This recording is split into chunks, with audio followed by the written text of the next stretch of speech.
buenas tardes, amigos y amigas de Filopoiesis. Nos encontramos una vez más en este ciclo. Estamos ya en el cuarto capítulo del ciclo de conversatorio Filopoiesis 2020.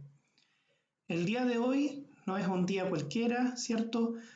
Estamos haciendo un homenaje a un gran poeta, profesor y escritor chileno, Luis Oyarzún, a 100 años de su natalicio. Antes de pasar a la descripción tanto del conversatorio como de Luis Oyarzún, eso sí, quisiera mencionar, como lo hacemos en capítulos anteriores, que hoy día es el día de conmemoración de las víctimas de actos de violencia basados en la religión o las creencias. A ellos y ellas entonces también todo nuestro saludo, y dado de que históricamente esto ha sido algo completamente relevante en las artes, las humanidades también. Como les decía, y hoy día con 3 grandes invitados, vamos a conversar en torno a la figura de Luis Oyarzún Peña, quien nació en 1920 en la ciudad de Santa Cruz. Su producción literaria comenzó con la publicación de La Infancia en 1940 y terminó en 1967 con temas de la cultura chilena. Fue alumno del Internado Nacional Barros Arana, donde conoció a Jorge Millas y Nicanor Parra, ambos ya estudiantes universitarios e inspectores del internado. En la Universidad de Chile fue alumno de las carreras de Filosofía y Derecho en forma simultánea. Más tarde viajó a Londres, donde recibió la instrucción en los que más tarde serían sus dominios: estética e historia del arte. Perteneció a la generación literaria de 1938 y fue mentor de la generación de 1950.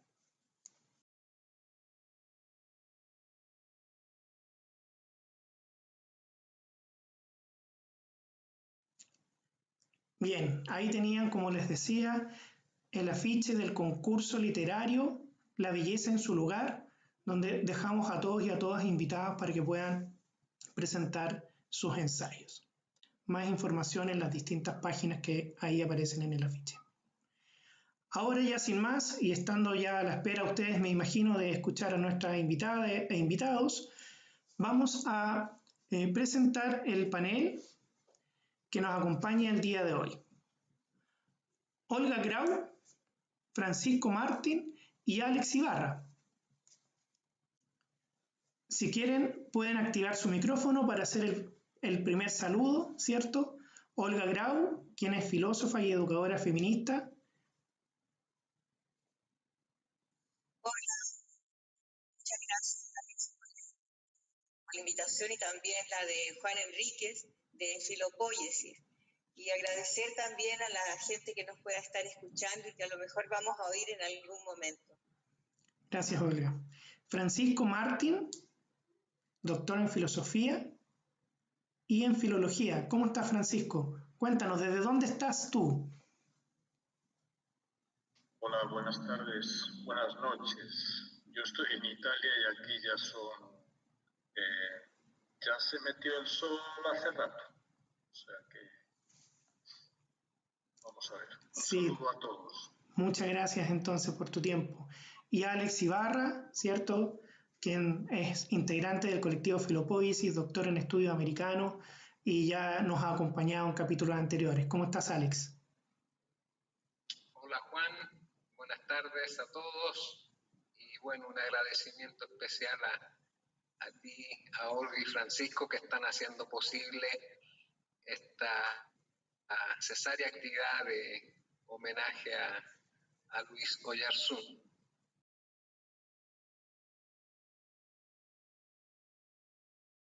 Ahí podían ver, ¿cierto?, el autorretrato de Luis Oyarzún, un dibujo muy interesante que está en varias revistas, libros, incluido uno de Olga Grau, a quien vamos a dejar a continuación por ser ella quien va a abrir el panel de conversación.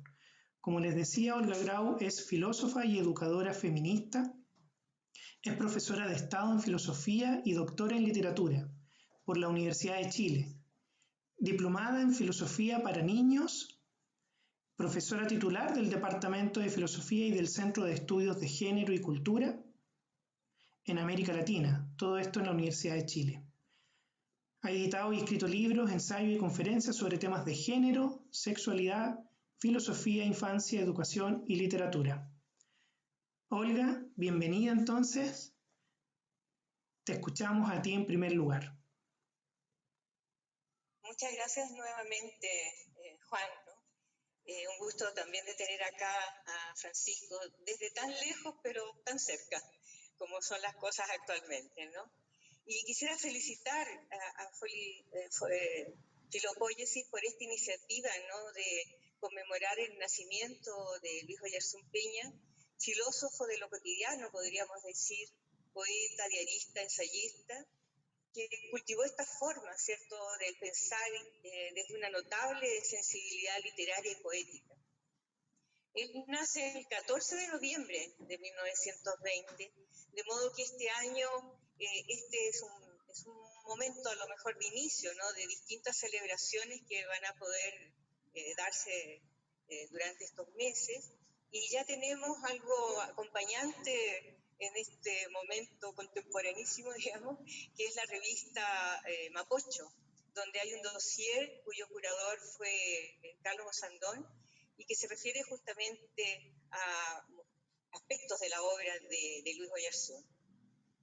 Eso se puede ver en Memoria Chilena, así que ya está accesible y hace muy poquito ocurrió eso.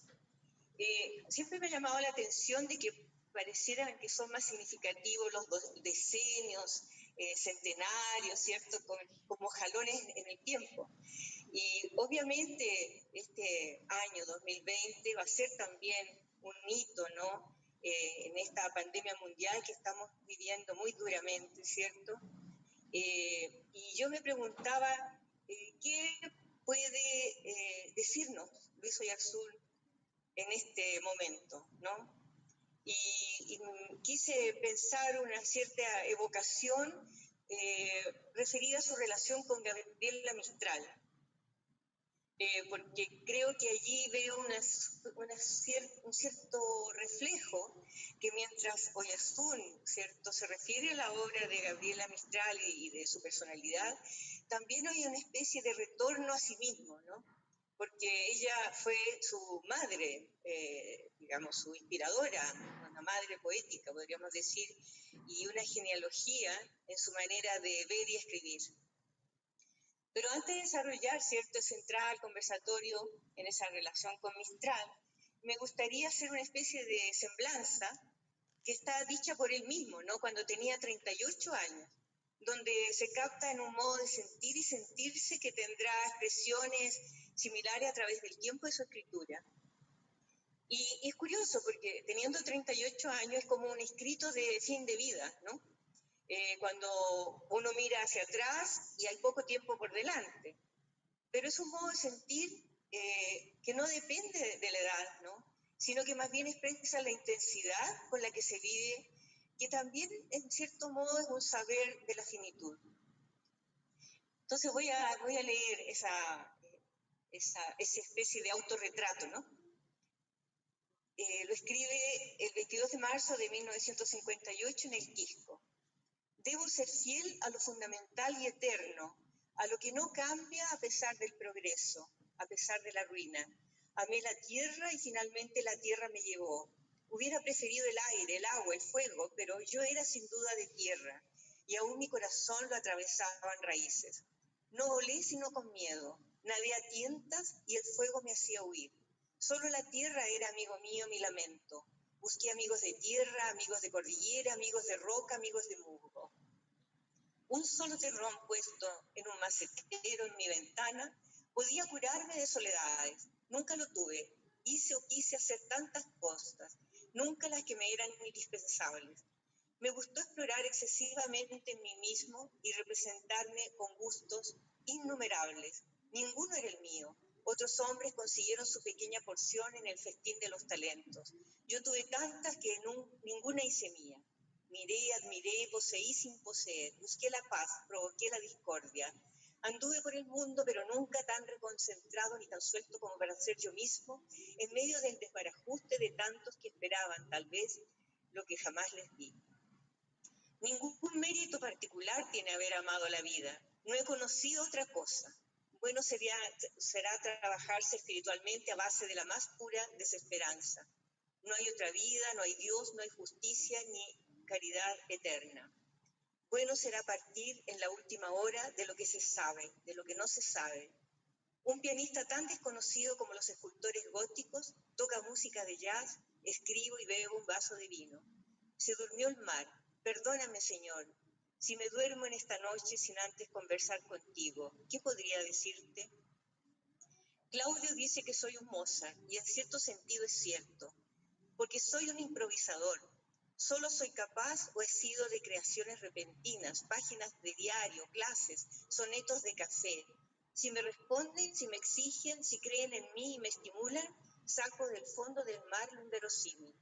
Nunca soy más inteligente que en medio de las orgías de la inteligencia, pero quisiera, peregrino, estar en una orgía de bondad sin tontería, descubrir un mundo de buena voluntad, una camaradería en que cada uno pudiera dar lo suyo, una especie de unión diferenciada en que cada uno supiera dónde está el justo bien. ¿Será eso la naturaleza?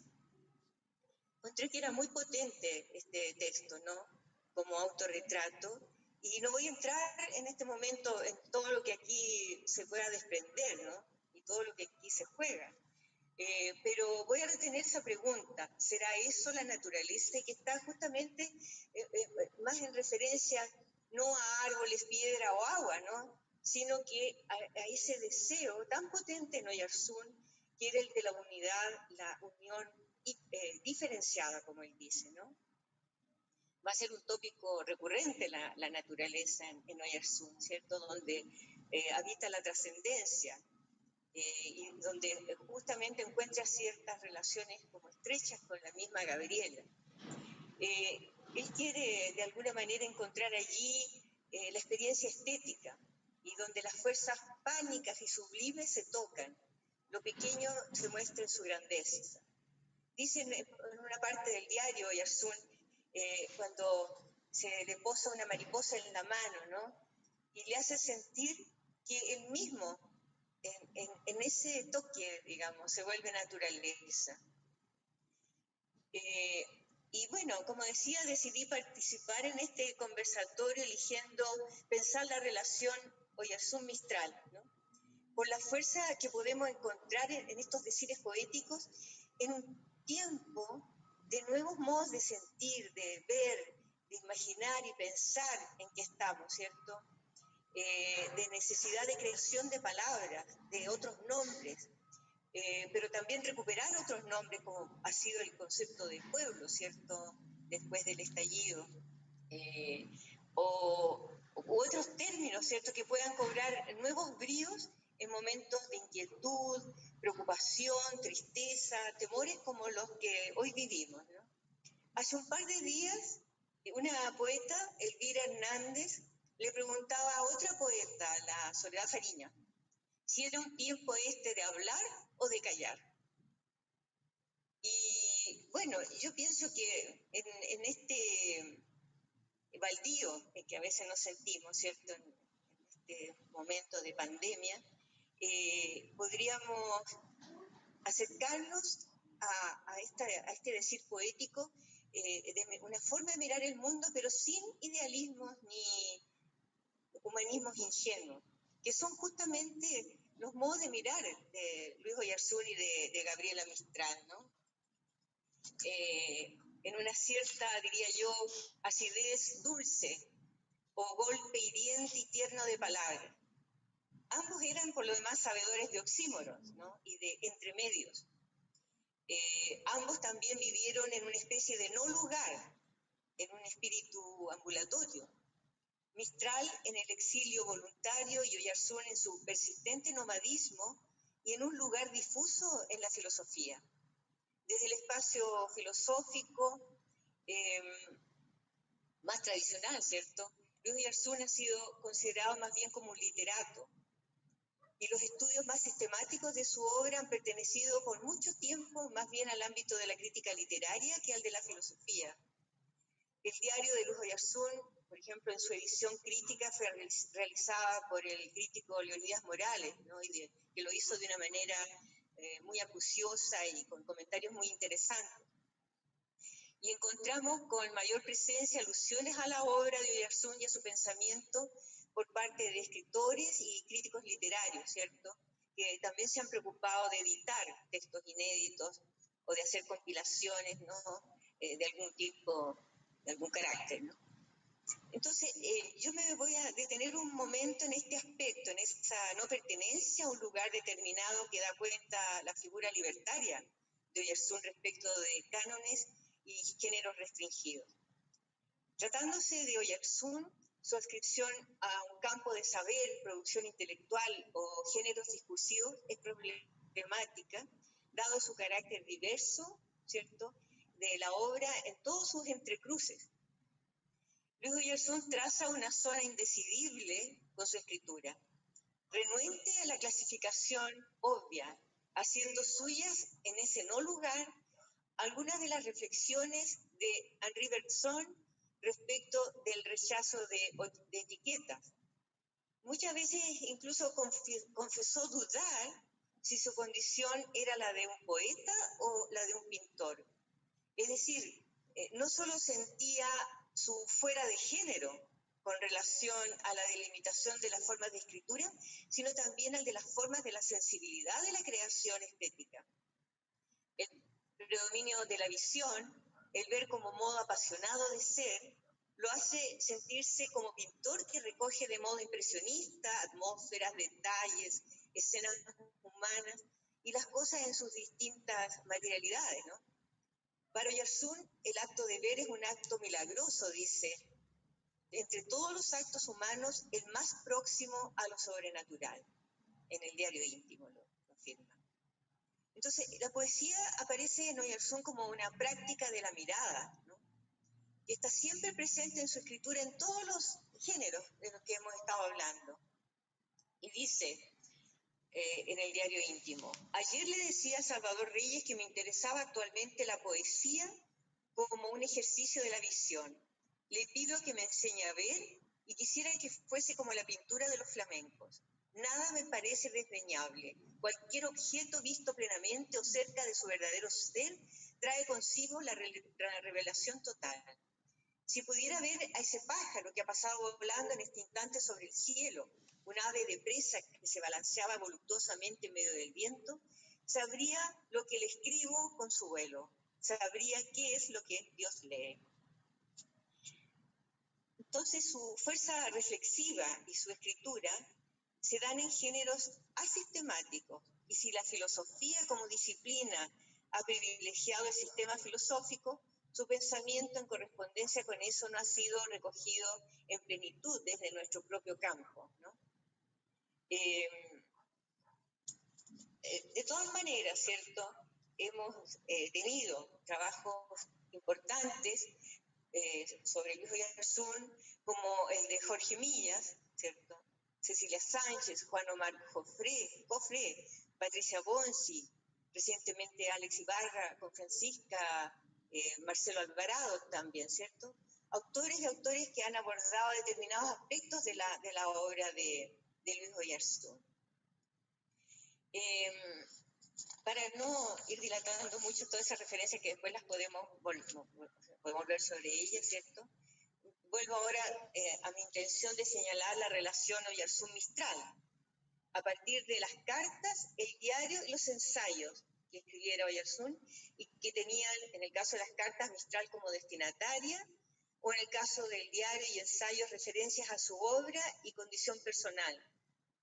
Y en el enfoque que exponíamos anteriormente, ¿cierto? Como que yo veo una suerte de escritura de boomerang, ¿no?, que aunque se refiere a ella, retorna de alguna manera a sí mismo.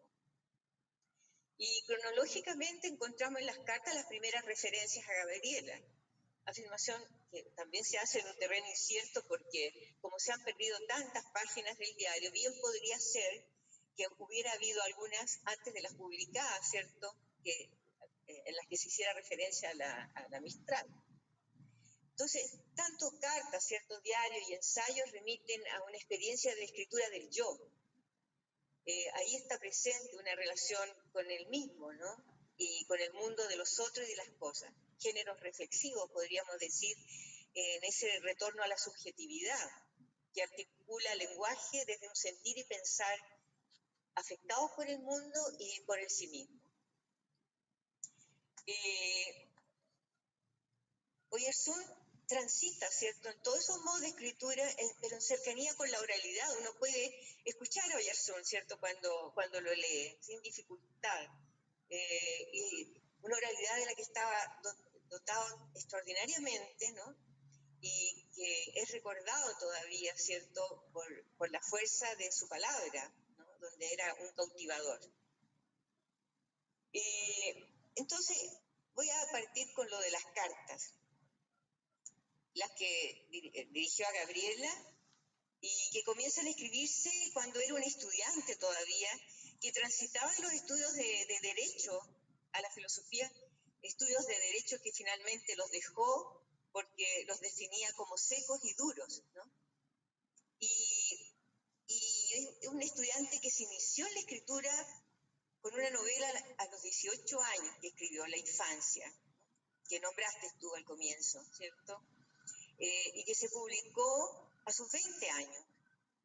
Y en el año 1940, el mismo año, ¿cierto?, en que se publica esta novela, recibe el premio de la Sociedad de Escritores por Las murallas del sueño, que era una colección, ¿cierto?, un conjunto de poemas inéditos en prosa.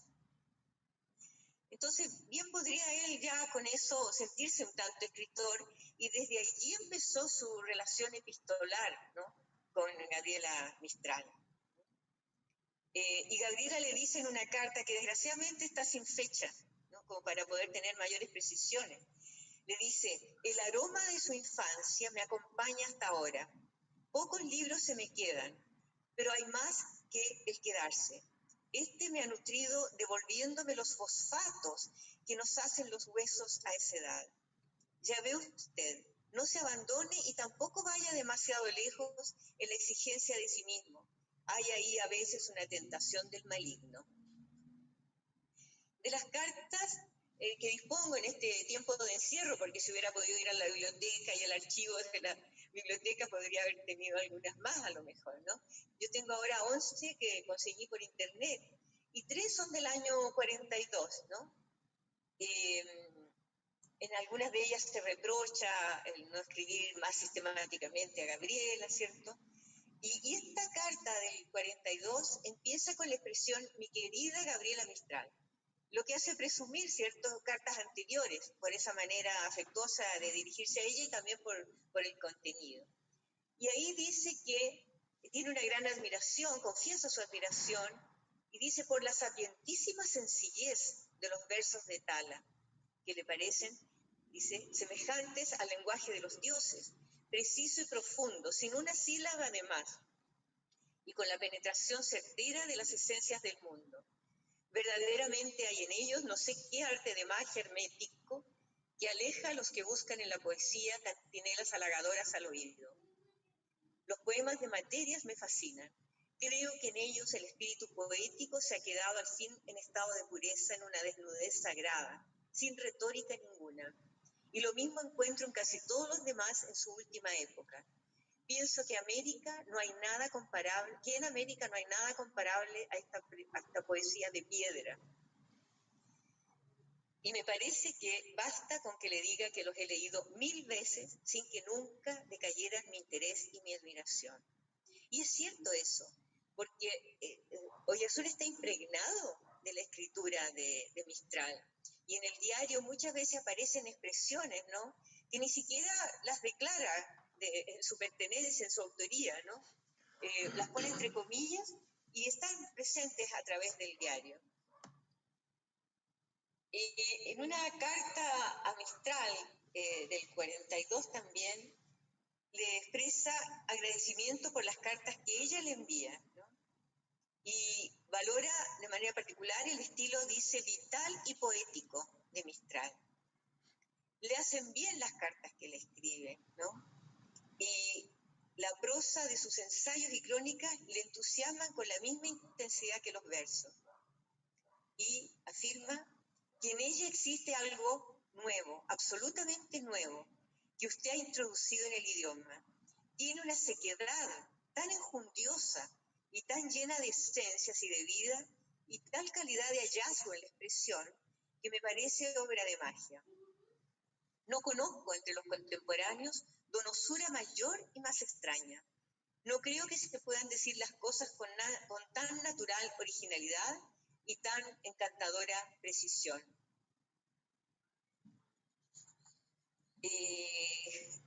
En la que escribe en Valdivia, en 55, ya nos saltamos un buen tiempo. Dice que acaba de leer Lagarde y solo le escribe para darle las gracias. Y dice, como usted me dijo que escogiera un poema, le cobro la palabra y le pido hallazgo del palmar. Aunque bien sé que no tengo derecho a pedirle nada, sino solamente a darle las gracias una vez y otra vez, 1000 veces, porque su libro es como usted misma. Es la obra maestra de su poesía y hoy aquí en Valdivia, en una mañana muy ventosa, me ha agrandado el mundo. Como a los otros suyos, pero con más predilección, lo leeré siempre. Eso con relación a las cartas, ¿no? Yo corté varias cosas y en el diario, me metí nuevamente en el diario, pero ojeando, buceando, para encontrar las expresiones de Oyarzún sobre Mistral. Y tiene varias bien interesantes. Tú me irás diciendo, Juan, el tiempo, ¿cuánto me queda? Estamos muy bien, Olga, no te preocupes, unos 5 minutos más pueden ser perfectamente. Ya. 10 minutos si quieres. Ya, gracias. Y en el diario, ¿cierto? El día 12 de septiembre del 54, la ve cuando viene a Valparaíso, ¿cierto? En una comitiva que la recibió, a Gabriela Mistral. Y la define como una reina en exilio, una Ofelia recién venida, alumbrada por lunas de locura, pero ella misma perfectamente lúcida. Su expresión me pareció otra vez sin tiempo, como de un ser que vive con lentitud infinita. Habló 2 veces en honor al mar, que le cura todos sus males, así como él decía que un terrón en un macetero en su ventana le curaba sus males. Mistral dice que el mar, ¿no? Le cura los males. Y habló también del espíritu democrático de Valparaíso, donde prometió vivir entre quienes la escuchaban. La segunda vez ofreció mandar semillas de flores importantes, porque las mujeres chilenas son buenas jardineras. Y en el adiós del 6 de enero, que es bien curioso porque fue como una suerte de premonición de la muerte de Mistral, ¿no? Que muere el 10 de enero. Y escribe haciendo alusión en este texto a 2 poemas de Gabriela, uno al comienzo y otro al final del texto. Dice, adiós Gabriela, día del encontrarnos, día de la epifanía.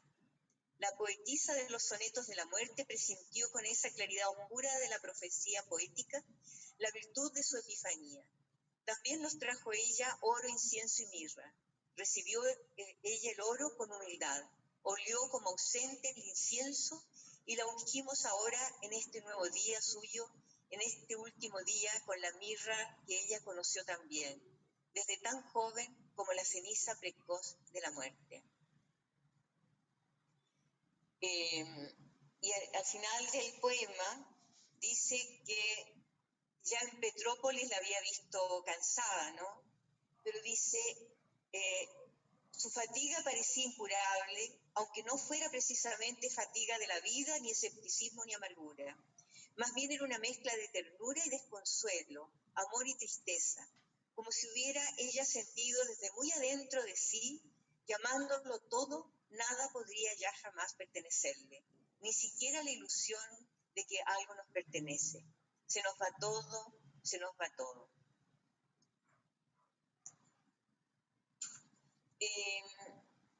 Bueno, y hay otro momento, ¿cierto?, en que dice que no le deis hiel al pueblo, el 7 de abril del 58. Demasiada le da su miseria, dadle poetas amargura y exaltación, dadle inspiración, anhelos inmortales, la inmensidad del espacio y la del propio ser humano. Dadle en transfusión de sangre todo lo que sois. ¿Por qué amaron más a la Mistral que a otro poeta cualquiera que trató de llegar hasta él? Porque ella se dio entera, sin plan, cuerpo y espíritu. Y en junio del 59 dice que la superioridad de Gabriela Mistral sobre tanto poeta pretensivo está justamente en una apertura que nos cierra el mundo, transfigura las visiones de la tierra en exaltación ultraterrena, expresa con pasión los deseos más hondos y eternos. Neruda, en cambio, aquí están las comparaciones que hacía, ¿no?, entre Mistral y Neruda, al cual no le tenía demasiada simpatía, aunque también podía hablar bien de él, ¿no? Dice, Neruda, en cambio, es un gran poeta sucio. Es un hombre que no cree ser más que hombre, un poeta sexual, machista y débil, un poeta demoníaco y desesperanzado, que se aferra a la retórica y del pan de cada día, soberbio y clausurado como los eternos compañeros de colegio. Es un retórico genial de los sentimientos vulgares. Es bien tremenda esa afirmación, pero en muchos momentos es bastante crítico de Neruda.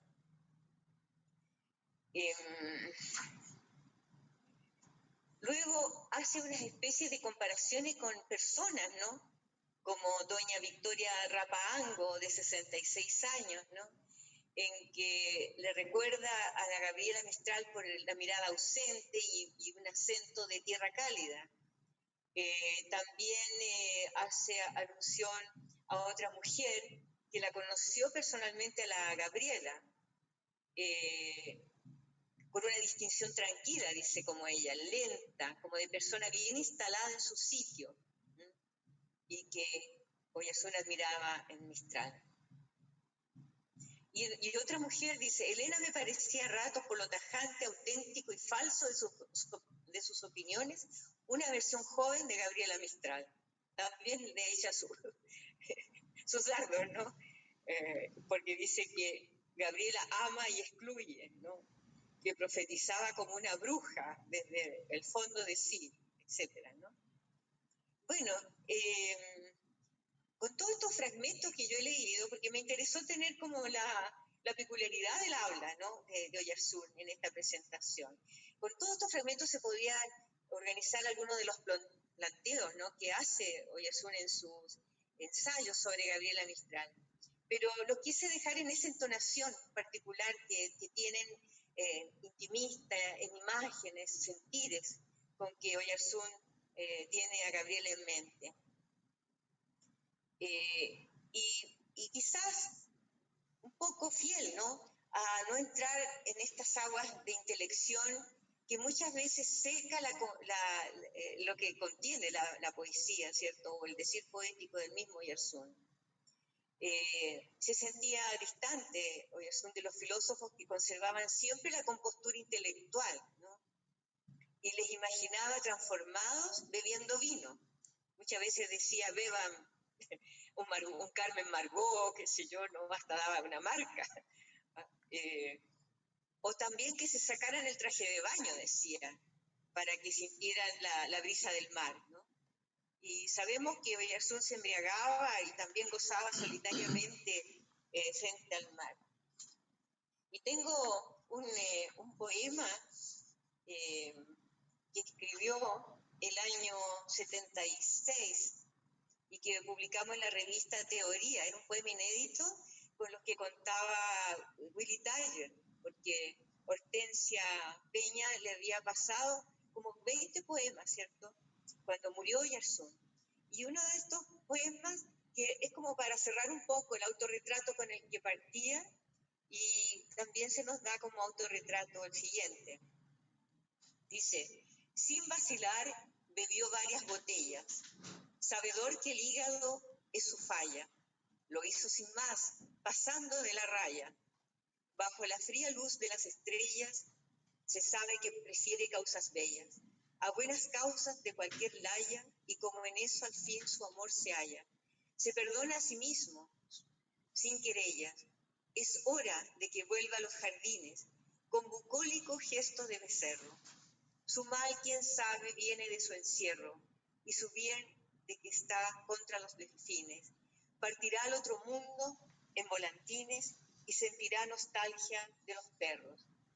Luis Oyarzún se llama este ser débil que amó al Natri, al Arrayán y al Huévil.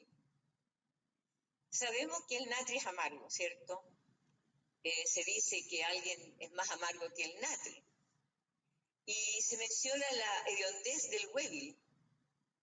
Pero entre Natri y Huévil, él menciona al Arrayán, como entre las cosas amadas, ¿no? Y que se nos da en una belleza también bien particular, y de flores hermafroditas. En ese entremedio que amaba tanto Oyarzún. Él se consideraba, yo creo, como en una figura, ¿cierto?, intersecta. Desde niño se sentía un poco solo, que no ajustaba con sus amigos de la escuela o de la adolescencia, aunque encontró grandes personas en su adolescencia. Entonces, también hay un entremedio, ¿no?, entre lo animal y lo humano. Uno podría recorrer esa hebra, ¿no?, en la escritura de Oyarzún, esos entremedios que hacen unas especies de espirales, ¿no?, respecto de las distintas materias que él ama tanto en la naturaleza, en la vida y en lo humano. Incluso hay un poema que se llama Perro, en esto de lo animal y lo humano, con esto termino. Será necesario que estés un poco manchado, que hayas vagado de noche por las callejuelas, que hayas olido la podredumbre de la fruta en los puertos y nadado por los canales sucios de Venecia, que no seas inmarcible y puro como el can mayor, que tengas tierra en las pupilas verdosas, que estés a veces soñoliento y que con un gran bostezo te estires, oliendo otra vez la oscura aventura de la noche. En ese perro, indudablemente, también está él. Muchas gracias. Muchas gracias a ti, Olga. Tremenda intervención, una exquisita presentación, ¿cierto? Con esa agudeza del relato, del recorrido de lo histórico que logra establecer en sus cartas, ¿cierto? Y en esta relación con Gabriela Mistral también. Has dado, sin lugar a duda, una vez más una invitación a la relectura, a repensarlo, a reconocerlo. De una u otra forma dejas muchas invitaciones abiertas y eso te lo agradezco personalmente y creo que todos aquí en la audiencia también que nos están siguiendo. Ahí han hecho algunos comentarios, preguntas que las vamos a dejar para el final como siempre. Vamos a hacer las otras dos presentaciones y al cierre hacemos las preguntas que nos han dejado en nuestro fanpage de Facebook. Antes de pasar a nuestro siguiente panelista, entonces, y desde ya una vez más agradecerte, Olga, quiero también agradecer a quienes han colaborado con este ciclo de conversatorios. Ya estamos en nuestro cuarto capítulo, entonces también ahí nos están viendo algunos de ellos. Agradecer al Centro Cultural de España en Santiago, agradecer a la red de profesores y profesores de Filosofía de Chile, a la Asociación Chilena de Filosofía, al Departamento de Filosofía de la Universidad de Concepción, a la Universidad Católica Silva Enríquez, al Centro Neozelandés de Estudios Latinoamericanos, a Gloriosa Fotografía, a Promovie y a todos quienes han estado permanentemente acompañándonos en este ya 2 meses, ¿cierto?, de conversatorios. Se pasa rápido el tiempo en pandemia, parece. Vamos a nuestra siguiente presentación desde Italia, como pudieron verlo, ¿cierto?, o escucharlo al inicio en su saludo. Vamos a pasar entonces a Francisco Martín, quien es doctor en Filosofía por la Universidad Autónoma de Madrid y doctor en Filología por la Universidad de Pisa. Ha enseñado durante más de 15 años en la Universidad de Siena y actualmente es profesor titular de Literatura Española y de Historia del Pensamiento Hispánico en la Universidad de Turín. Es también investigador del Centro de Estudios Orteguianos de la Fundación Ortega Marañón de Madrid y ha sido director y coordinador del programa Pensar en Español del Centro de Investigación de la Lengua. Francisco, un honor también tenerte aquí en este panel. Muchas gracias por acompañarnos y a continuación entonces todo tu tiempo para tu presentación. Bien, gracias a ti, Juan, por la presentación. Para mí es muy grato compartir esta mesa, este panel con mis amigos chilenos, con Olga Grau y con Alex Ibarra. Bien, yo soy un textualista, lo declaro para que quienes nos escuchen desde Chile no se extrañen ante determinadas cosas que pueden parecer irreverentes con la persona, con la figura histórica que fue Luis Oyarzún. Para mí Luis Oyarzún es un conjunto de textos y yo voy a hablar desde lo textual que es Luis Oyarzún. Y en este sentido, tal vez en alguna ocasión traicione el espíritu de esa figura histórica que fue Oyarzún, no el de sus textos, quiero precisarlo. Bien, empezaría diciendo que sin duda Luis Oyarzún es una figura preeminente de la cultura chilena a quien, como decía Olga de otra manera, cualesquiera etiquetas le caen estrechas. Es este uno de los rasgos de su personalidad, de su carácter como autor y de su polifacética obra que quizá conviene recordar también hoy aquí. Esa difícil y a veces problemática clasificación suya dentro de los cauces convencionales de la cultura. Oyarzún fue, en efecto, muchas cosas. O mejor, se cimentó y cultivó algunos de los géneros más representativos de su tiempo. Ya se ha dicho, la poesía, el periodismo, el ensayo, la novela, el diario. A ello habría que sumar su actividad institucional dentro de la universidad y también su activa vinculación con la política cultural de su tiempo. Y sin embargo, Oyarzún no es ni de lejos la mera y simple suma de todo ello.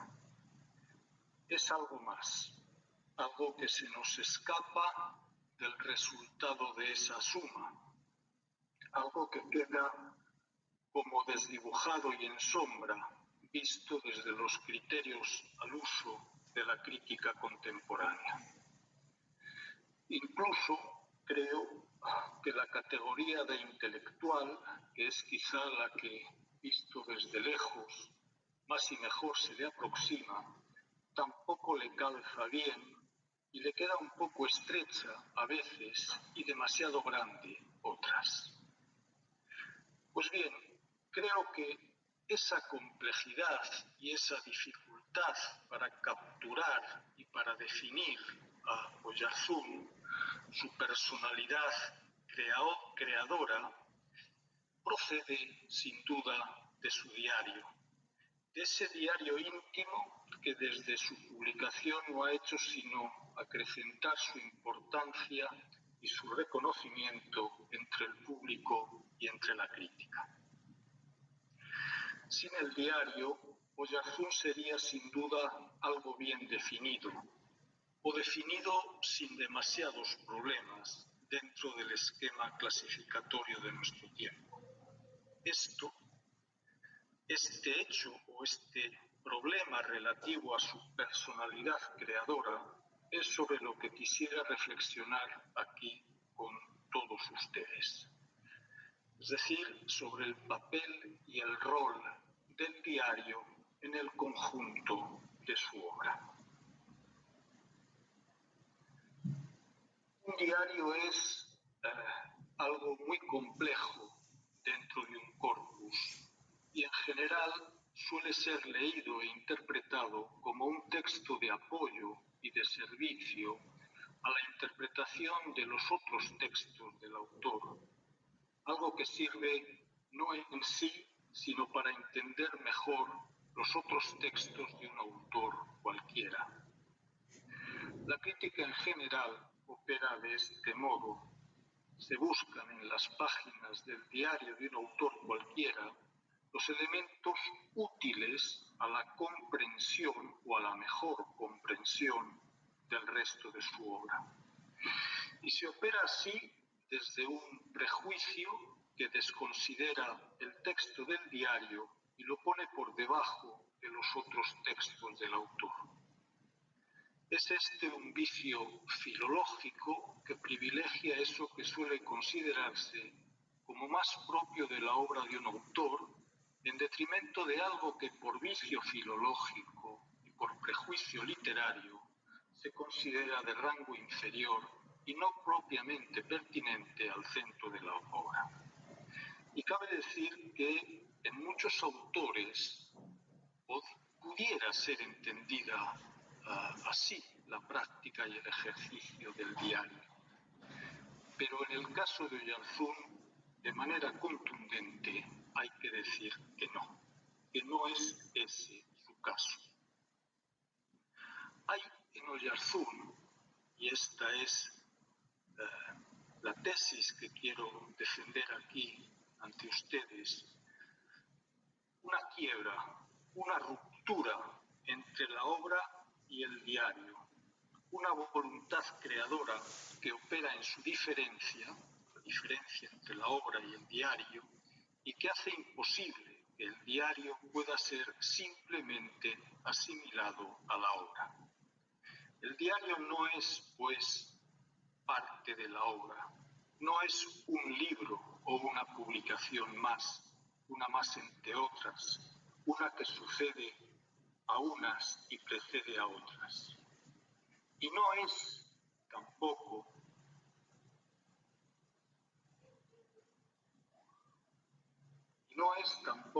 el diario una acumulación de materiales más o menos informes de los que se servirá después Oyarzún para dar forma y elaborar los títulos y volúmenes que configuran y componen su obra. Entre la obra y el diario hay una diferencia que es sustancial, una quiebra de la escritura, como decía antes, una experiencia de la sensibilidad moderna que no puede traducirse en obra sin traicionar la íntima verdad que la anima. Voy a distinguir, pues, entre la obra y el diario de Oyarzún, y voy a proponerles a ustedes una comprensión del diario en contraposición a la obra, como escritura que conscientemente se niega, la del diario, a convertirse en obra. Por obra entiendo los libros publicados por Oyarzún, eso que se encuentra sintetizado en los títulos de su bibliografía, libros de poesía, de varia narrativa, de ensayo, sus estudios de estética y de filosofía, de crítica literaria y artística, algunos libros de no fácil clasificación debido, precisamente, a una libertad compositiva que los hacía participar, como decía Olga, de varios géneros a la vez o de varios saberes, como es el caso tan característico en él de la filosofía y la literatura, esa mezcla, ese mestizaje. Libros a los que habría que añadir aún las publicaciones dispersas en la prensa, en periódicos y revistas que animaban el debate intelectual en el campo cultural chileno de aquella época.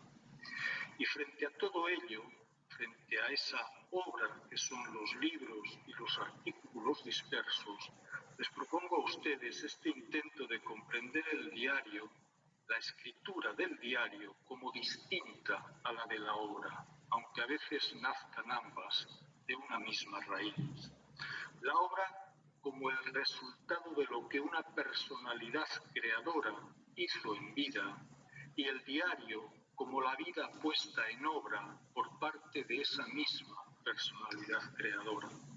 Algo así como el arte hecho durante la vida y el intento denodado, eso es el diario, de hacer de la misma vida algo así como una obra de arte.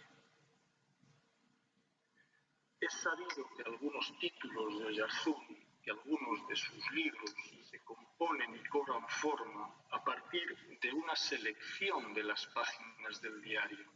Una selección que a veces es temática, como sucede con el libro póstumo de Defensa de la Tierra, o que tiene que ver con la índole y el carácter de esa intimidad en construcción que es el sujeto de la escritura, con el devenir representado en alguna de sus cristalizaciones escriturales, como sucede, por ejemplo, con Mudanzas del Tiempo o con el Diario de Oriente. Y no es menos cierto que algunos otros de sus libros, pienso en Meditaciones Estéticas y en Leonardo da Vinci y otros ensayos, encuentran ecos de su prolongada reflexión en las páginas del diario, como si el diario fuera para ellos el lugar de su prolongada gestación y maduración, el antes de lo que son y a veces también el después, como si el diario fuera el camino de un pensamiento que se manifiesta en su irse haciendo, en el camino que es y no en la meta o en el resultado que se alcanza. Y es esto lo que hace de las páginas del diario, de su escritura, algo diferente a la obra, a la escritura de sus libros, y ello aun cuando pueda ser la misma página sin variantes, la misma idéntica página, la que pasa de uno a otra, del diario a la obra. Porque a la postre, en el caso de Oyarzún, la obra se ofrece como cristalizaciones de un pensamiento que es en su esencia íntima, puro movimiento, como resultados o concreciones de ese movimiento que es el pensamiento, pero que quedan atrás, fijos e inamovibles, para que ese pensamiento que continúa su camino hacia adelante, para esa escritura que es la del diario, más atenta a representar el movimiento del pensar y del sentir, que los contenidos de pensamiento y sensibilidad logrados y alcanzados en el curso del tiempo. En breve, podría decirse que la obra es lo fijo o representa lo fijo, y el diario es y representa el puro movimiento, y ambos, la obra y el diario, remiten a una sensibilidad y a una conciencia en su desenvolvimiento en el tiempo, en su desarrollo histórico. Solo que la obra va a capturar distintas instantáneas de ese movimiento y el diario va a pretender lo imposible, la representación misma de eso que no se ve en la obra o desde la obra, como es el mismo movimiento del ser, la dinamicidad de un sujeto que cambia mientras se crea y de un mundo que hace lo mismo, que es crearse y recrearse en el continuum de una creación que no está en los orígenes del tiempo, sino en cada uno de los instantes de esa temporalidad que somos y a la vez nos es inaferrable. Olga Grau ha estudiado de manera ejemplar las modulaciones de la temporalidad que subyace al diario de Oyarzún, el tiempo como duración, el tiempo íntimo, la experiencia moderna del tiempo y de la temporalidad, que es donde creo se produce una fractura importante en el autor que es Oyarzún, en ese autor eminentemente moderno que quiso ser y no ser a la vez Oyarzún. Creo en efecto que de él podía decirse que es un perfecto antimoderno en el sentido que da a este concepto Antoine Compañón Compagnon en su estudio sobre la antimodernidad en la cultura francesa del siglo XIX. El diario de Oyarzún es la prueba fehaciente de su antimodernidad, y esto es lo que hace de él un autor auténticamente moderno, rabiosamente moderno, incluso delicadamente moderno. Moderno porque perfectamente consciente del camino sin retorno de la experiencia moderna. Moderno porque perfectamente consciente de los desastres de la experiencia moderna, bien sea a nivel planetario, como traza en defensa de la Tierra, bien sea a nivel de la subjetividad que se construye desde la idea moderna de progreso, como sucede, por ejemplo, en Mudanzas del tiempo. ¿Cuál es el tiempo del diario? Un tiempo íntimo, sin duda, un tiempo que no se pliega a la duración y que hace del instante el centro de la humana vivencia. Y es un centro, este del instante, que en Oyarzún va de la estética a la ontología, siguiendo un camino ético que es perfectamente moderno. Pero a la vez es un tiempo que también vive el desgarro entre el carácter absoluto del instante y su evanescencia y carácter efímero. El diario es, podría decirse, la apoteosis del instante y la elegía de su desvanecimiento. Se ha hablado mucho de la experiencia moderna del fragmento, de cómo el fragmento se constituye en representación extrema de la experiencia de la modernidad, de la íntima tragedia que se esconde detrás del vuelo de la razón ilustrada. Las entradas de un diario son fragmentos, en ese sentido trágico, desvelado por Benjamin, fragmentos de un todo que no está dado, que no puede estar dado nunca, sino simplemente supuesto, y a su vez desvelan las entradas del diario el carácter ficcional de toda idea de continuidad, tanto del sujeto como de la historia, como de la misma escritura. Lo cierto es que en el siglo XX la modernidad ha hecho aguas por todas partes, pero ese hundimiento, esa disolución de todo lo que era firme, y se desvanecía como el humo, es la máxima expresión del destino de la modernidad que los antimodernos como Oyarzún desvelan y nos ofrece o brindan en la experiencia de su escritura más radical, que no es, como podría pensarse, la de factura más acabada y pulida, la que se entrega a la imprenta tras varias manos de corrección de pruebas, sino esa otra que queda confinada en cuadernos que se suceden como la vida, y como la vida se amontonan o se pierden a veces, y quedan cuando quedan, para ser testigos fieles del inarrestable pasar de la vida. Testigos no tanto de lo que pasa, de lo que sucede en el sucederse de los días, sino del mismo pasar y del mismo suceder, que es el íntimo y más verdadero movimiento de la vida. Si la verdad es aletheia, es decir, proceso de desvelamiento y ocultación, entonces solo puede estar en el diario. La obra es la cristalización de la escritura, sus sucesivas cristalizaciones a lo largo del tiempo, mientras que el diario es la escritura que busca no cristalizar en forma alguna, la forma de lo que no persigue forma ninguna, pues la escritura del diario sucede sin orden y se sucede sin logro o sin otro logro que la mera expresión del más elemental movimiento de lo vital consciente.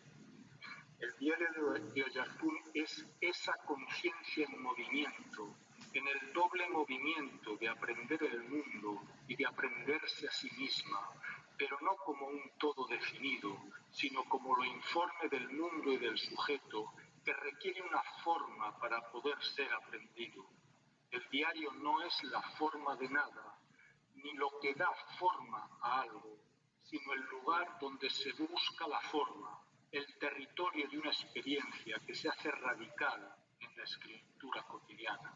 El sujeto que escribe en el diario no escribe sin más, sino que se escribe. Y al escribir se crea y se recrea de manera incesante. O de otro modo, el diario es expresión del camino, o más que del camino, del mismo caminar que va constituyéndose en camino. Camino sin fin y sin final. Si toda obra y cada una de las obras que componen la obra de un autor encierra una forma definida de pensamiento y sensibilidad, el diario no encierra otra cosa que el movimiento que se desenvuelve en una suerte de búsqueda denodada de un sí mismo del sujeto que no está antes de la escritura o del camino, ni tampoco después, al final de la escritura o del camino, sino en el mismo irse haciendo el camino que es el caminar constitutivo de esa escritura que funde pensar y sentir en un único impulso, en una única raíz, en un único destino. El diario, y con esto voy acabando, porque creo que se me ha acabado el tiempo, el diario es, como saben ustedes, una publicación póstuma, pero no se trataba de una escritura privada, de algo que el autor, que fue Oyarzún, pretendiera que quedara secreto, sino que más bien era toda ella una escritura preparada desde el principio para su publicación. Lo delata su estilo límpido, sus frases correctas, la elegancia de cada una de sus entradas, en las que ningún descuido se cuela. Oyarzún escribe el diario pensando en ese destino final que será su publicación póstuma. Y lo hace, entre otras cosas, porque se resiste a pasar a la historia como el Oyarzún autor de una obra, porque sabe que él ha sido otra cosa distinta al autor de una obra, porque su verdad como autor se ha forjado precisamente en lo que no es obra, en lo que se resiste a hacerse obra, aunque algunas partes lo hayan hecho. El diario, más que entregarnos a un autor, nos entrega a un hombre que se busca denodadamente y que hace de esa búsqueda su razón de ser. Sin el diario, Oyarzún sería un autor más de la literatura chilena, un buen poeta, sin duda, un más que discreto filósofo que hizo de la reflexión estética el centro de su pensamiento.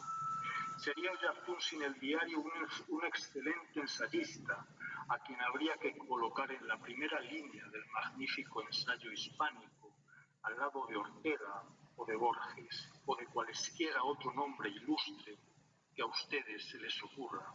Pero con el diario la posición de Oyarzún cambia y lo convierte en un caso singular, en una experiencia de escritura contra la obra, pero sin negarla y sin renegarla, más bien para reivindicar una ontología del presente que solo puede desplegarse a través de la más extrema representación del carácter dinámico, radicalmente dinámico de la vida, donde todo es movimiento e instante, y entre lo inaferrable de lo uno y de lo otro es donde precisamente crece la mejor poesía, la mejor filosofía, el mejor ensayo.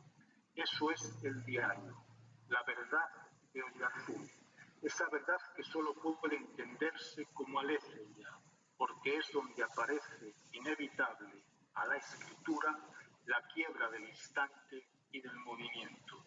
Muchas gracias. Muchas gracias a ti, Francisco, también por tu presentación, ¿cierto? Tremenda exposición, con muchos cruces, con muchos ires, venires, ¿cierto? Hablando del dinamismo, de la intimidad, de la temporalidad, hablando de la obra, ¿cierto? Y hablando de lo que termina siendo el diario como algo tan relevante, ¿cierto? En Oyarzún. Has dado pistas también valiosísimas y que si las sumamos a las de Olga, nos van encuadrando, ¿cierto? Sobre la figura de Oyarzún en este que es su centenario del natalicio y es el homenaje que le estamos haciendo acá. Así que te agradezco mucho, Francisco. También vamos a dejar algunos comentarios. Solamente comentarte mientras algunos saludos que te dejan desde Valparaíso, Pato, Ana, Luisa, especialmente escribieron por ahí, así que, y saludos por nuestra parte, ¿cierto?, a los que están viéndonos. Más de 20 personas nos han visto, ¿cierto?, durante esta primera parte. Saludos desde México nos envían, que están conectados ahí, Francisco. Desde Argentina, Santiago del Estero también, desde Valdivia. Así que un saludo a todos y todas quienes están por ahí. Agradecimiento también a la Asociación de Investigadores en Artes y Humanidades, que también colabora, ¿cierto?, con este ciclo de conversatorio. Bien, vamos entonces a nuestra última presentación, ¿cierto?, para luego dar pase a los comentarios, preguntas, ¿cierto?, de cierre, especialmente de las personas que nos acompañan en Facebook. Alex Ibarra, doctor en estudios americanos, profesor de filosofía, académico en la Escuela de Filosofía de la Universidad Católica Silva Enríquez. También es columnista, ¿cierto?, en Le Monde Diplomatique, edición chilena, y El Ciudadano. Gracias, Alex, estamos en este encuentro, te lo quiero, ¿cierto?, agradecer públicamente, contactar a Francisco y a Olga, así que muy valiosa también tu participación como siempre. Alex, dejamos entonces el tiempo para tu presentación a continuación. Bueno, muchas gracias. Quisiera partir destacando las importantes intervenciones anteriores. Mucho se ha dicho de la relación de Oyarzún con la Mistral, ¿cierto? Y es recordado como en el espacio intelectual, académico, los discursos de despedida funeraria a la Mistral, pero un poco se ha entrado, yo creo, en la riqueza que hay en esa relación escritural. Entonces yo creo que ahí está la importancia de lo que hoy nos presentó Olga, que sin duda para mí es quien más ha trabajado la obra de Oyarzún desde una perspectiva filosófica.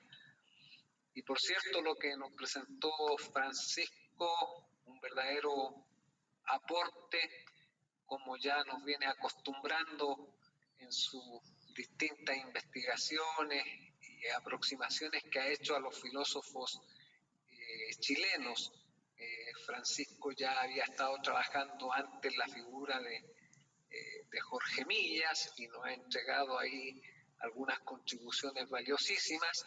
Y bueno, y hoy nos aporta nuevamente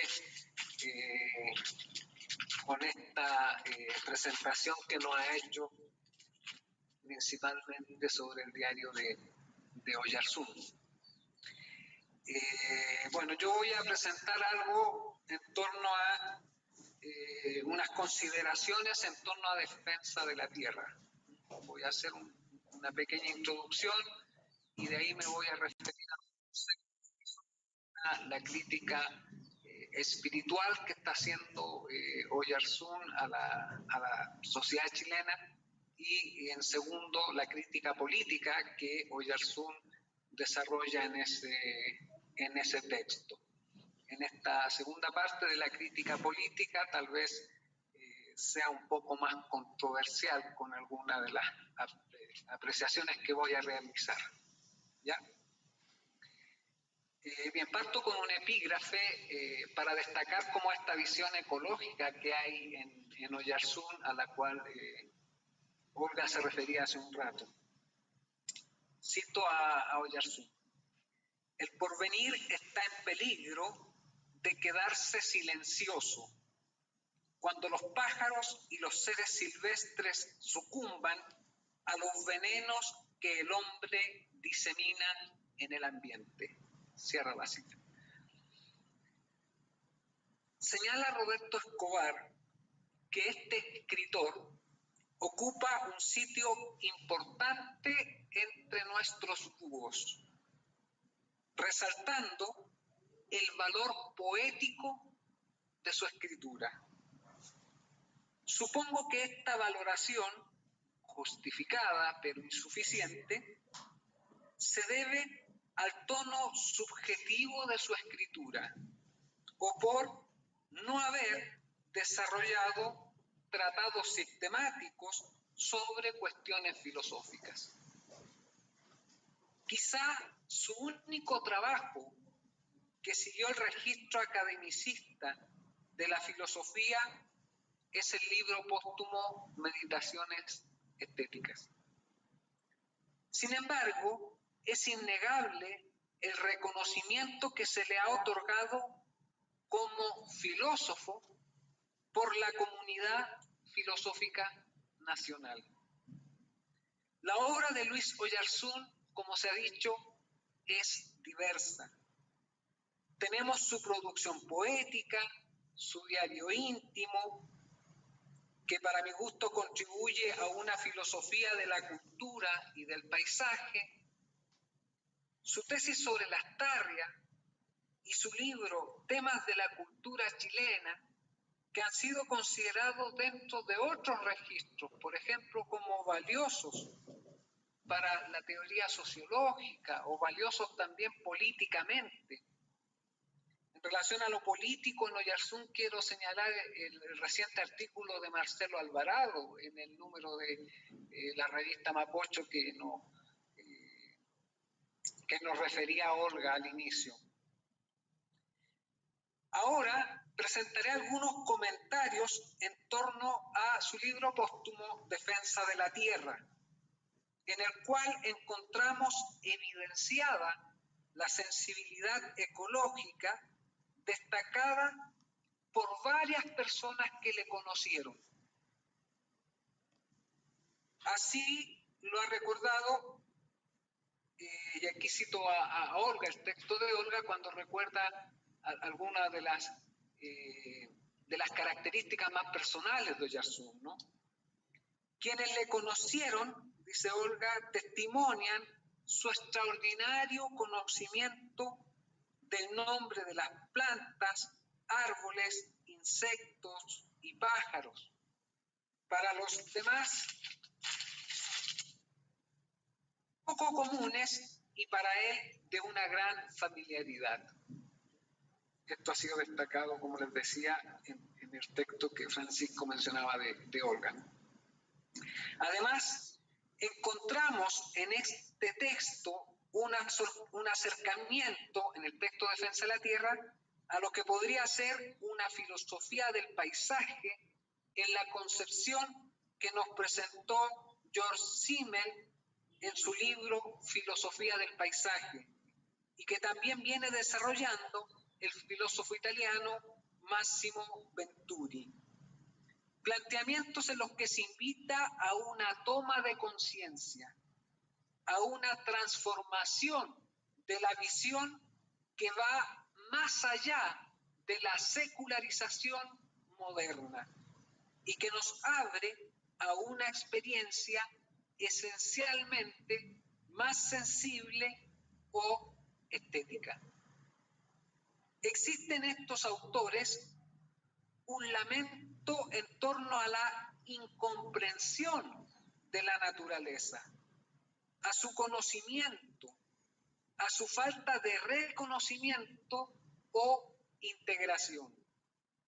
En el filósofo chileno es constante el reclamo desde una posición, diría yo, romántica, respecto a la lejanía o extrañeza que se experimenta ante la naturaleza.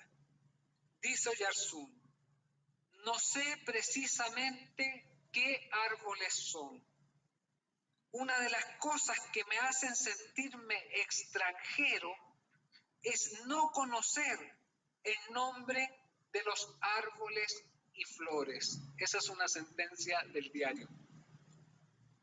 Para Oyarzún, la principal consecuencia de la devastación de la naturaleza es que no hemos tomado conciencia de que ella es parte nuestra, o a la inversa, de que nosotros somos parte de ella. De ahí la importancia del reconocimiento o de su incorporación existencial. Dice Oyarzún, se salvarán nuestras plantas cuando seamos capaces de regarlas y darles vida dentro de nosotros mismos. Esto es en defensa de la tierra. No reconocer la naturaleza es parte de un drama, esencialmente de nuestro espíritu, incapaz de establecer con ella una genuina vivencia y contemplación. Afirmación particularmente importante en el contexto del siglo XXI, cuyos desafíos ante la sensación de inminencia del agotamiento de los recursos naturales, Oyarzún visionariamente pudo vislumbrar hace más de medio siglo. La crítica cultural. No son pocos los filósofos académicos chilenos que en la década de los 60 expresaban una crítica a la cultura popular, bajo la concepción orteguiana del desafío espiritual de masas. El crecimiento de la cultura popular colocaba a los filósofos en un estado de alerta que motivaba una apología de los valores occidentales, habitualmente entendidos como herencia espiritual, como si esta cultura se encontrase ahora desafiada o en franco peligro ante la rebelión de las masas, un contexto de los 60, ¿no? Los planteamientos de Oyarzún en defensa de la tierra se sitúan, creo, en este contexto. De ahí que le sean recurrentes las comparaciones entre una cultura central y una cultura periférica, entre la civilización y o el tercer mundismo, donde los valores civilizados parecen ajenos a nuestra supuesta retrasada evolución. Así es como aparece una defensa apoyada en una esperanza de mayor desarrollo de nuestro espíritu. Solo un espíritu cultivado y sensible podría extrañar la belleza de la naturaleza en medio del crecimiento urbano que no respeta el paisaje. Solo una mirada como la suya estaba entonces en condiciones de observar y denunciar una catástrofe. La crítica política. Es evidente el reclamo de Oyarzún en contra de la élite opresora chilena. Dirá Oyarzún, para ellos solo de pan vive el hombre. Cierra la referencia. Esta cultura opresora chilena que no ha tomado conciencia de su violenta acción modernizadora, utilitarista y economicista. Explicita esto en el texto titulado El smog de Santiago, donde dice: de cuando acá los economistas y no los humanistas han de ser los nuevos apóstoles, y de cuando aquí nos habrían de llevar ellos a las fuentes de las aguas. Cierra la cita.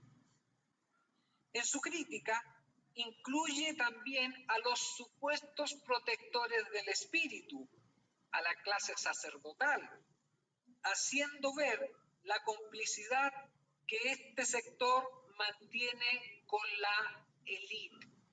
Cito nuevamente a Oyarzún, el mismo texto.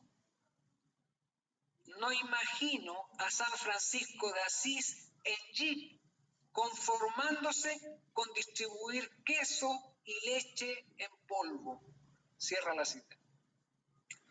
La crítica política no solo la circunscribe al ámbito local, entiende Oyarzún que el problema de la sobreexplotación y contaminación de la naturaleza obedece a patrones que son propios de un sistema global que determina un orden de relaciones de dependencia. señala en el texto la destrucción del medio. Lo cito: el Departamento de Defensa es el principal agente contaminante de los Estados Unidos, principalmente por arrojar gases venenosos en el Océano Atlántico. Cierra la cita. Tomará posición frente a ciertas sospechas que se tenían en torno al ecologismo, visto como una tendencia ideológica que aparentemente desviaba la atención sobre la violencia que sufren los habitantes de los países dominados. De cara a estas sospechas, escribe, lo cito: algunos, con la desconfianza característica de nuestro tiempo, han solido ver en la ecología y la defensa de la tierra una nueva máscara del imperialismo. Cierra la cita. Así, tomará distancia con el marxismo, ya que verá en esta ideología un uso instrumental de la naturaleza, al ser considerada únicamente como factor para asegurar la producción de alimentos. Escribe en su reclamo, lo cito: nos habituamos a pensar que la tierra todo lo da, que lo dará siempre todo y que siempre habrá tierra. Cierra la cita. Por otra parte, observa una disociación entre la revolución social y su falta de espíritu. Por eso mira con desconfianza y escepticismo los procesos revolucionarios que han centrado sus economías en políticas que desconocen el cuidado de la tierra, como lo expresa en un texto que se llama La sobrevivencia de Chile. Lo cito: recordemos que las revoluciones no son fecundas y hasta llegar a ser peores, y pueden llegar a ser peores que la enfermedad, cuando las socava la incultura. Como lo han demostrado los chinos y a su manera los cubanos, la civilización significa también saber podar los árboles. Cierra la cita. De este modo, su visión ecológica lo distancia de los procesos revolucionarios populares que aparecen asimilados a un cierto barbarismo. Es parte de esta concepción que podríamos llamar arielista su distanciamiento no solo con la cultura popular, sino que también con la cultura originaria o india. Esta concepción que se instala como su lugar epistemológico no le permite el reconocimiento de la cosmovisión mapuche, que es rica en manifestar un respeto sagrado por la tierra. Es este sesgo el que devela ciertos prejuicios, tal como se aprecia en las anécdotas relatadas en un texto que se llama Una experiencia entre los pehuenches. Dice en ese texto: un indio nos acompaña a ver una enferma, cordillera adentro. El médico va adelante, solo en su caballo. El hombre me lleva al Anca. Arde un bosque. Yo me indigno con él. Pero él, muy tranquilo, me asegura: viera usted la fuerza con que salen después los renovables patrón. Cierra la cita. Lo que se aprecia es una visión estandarizada del pueblo mapuche que no es capaz de distinguir entre el sujeto que conserva tradiciones ancestrales y el sujeto colonizado. Su imagen del indio es la imagen occidentalizada, que ve barbarismo en las concepciones de mundo alternativas.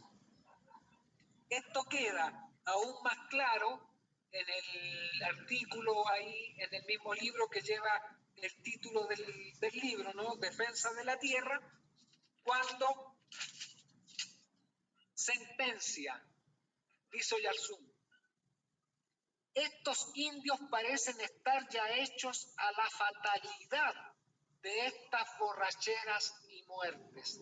Cierra la cita. Al situarnos en el contexto social y cultural de su época, es fácil imaginar una comunidad ilustrada, aún no sensible con el respeto a las identidades originarias y a su concepción de mundo y prácticas ancestrales. Un mejor conocimiento de la cosmovisión mapuche, que entiende la naturaleza como algo sagrado, así como una mayor familiaridad y aceptación de la filosofía o del ser de los pueblos originarios, queda como tema conflictivo en esta obra de Oyarzún. Con eso yo termino. Bien, bien, muchas gracias, Alex. También a ti, ¿cierto?, por la presentación que acabas de hacer, por estas relaciones y profundizaciones con temas que habían salido incluso en la exposición de Olga, ¿cierto?, en la relación con la naturaleza. Esta línea, ¿cierto?, de escritura en torno al paisaje, una filosofía del paisaje. Estamos llegando, ¿cierto?, al término de este conversatorio con estas 3 presentaciones, y hay un par de comentarios. La verdad es que no nos han dejado muchas preguntas específicas, hartos saludos, harto agradecimiento, hartas felicitaciones y un par de comentarios, eso sí, que aparecen acá en el Facebook Live que está transmitiendo, ¿cierto?, Filopoiesis. Así que después podemos hacer a lo mejor más bien una ronda de comentarios en torno a lo que hayan dicho tanto Olga, Francisco como Alex. Esta pregunta la hace Leonora, ¿cierto?, que dice: la filosofía de lo cotidiano, tan ligada a la figura de Umberto Giannini, ¿de qué manera creen ustedes que dialoga o no dialoga, ¿cierto?, con lo cotidiano, pero desde el pensamiento de Luis Oyarzún? Aquí hay una relación que está haciendo, ¿cierto?, Leonora, en tanto esa filosofía de la cotidianidad o de lo cotidiano en Giannini, cómo relacionarlo con Oyarzún. Por mi parte, preguntar también si es que en esta figura que se repite, que se reitera en torno a la naturaleza, y desde las distintas escrituras de cartas, ¿cierto?, y sus obras posteriores también, aparece alguna idea, aparte de la que menciona Alex, en torno a una crítica de la cultura y de la política. Quisiera ver si pudieran profundizar, si es que en las cartas, por ejemplo, ahí con Gabriela Mistral, o en esta relación con la poesía, aparece también una crítica a lo cultural y a lo político. Esa es una segunda pregunta. Y la tercera, que la hace Enrique, dice lo siguiente: ¿creen que es posible considerar el menosprecio por lo indígena, comentado por Alex, como una manifestación del racismo, como una cuestión estructurante del orden social y cultural continental? Bien, esas 3 primeras preguntas, ¿cierto? La primera de ellas de lo cotidiano, la relación con la filosofía de lo cotidiano en Giannini. Es una pregunta abierta a los tres, así que quien quiera comenzar, bienvenido. Si quieren podemos ir en el mismo orden de las presentaciones. Olga, ¿te parece?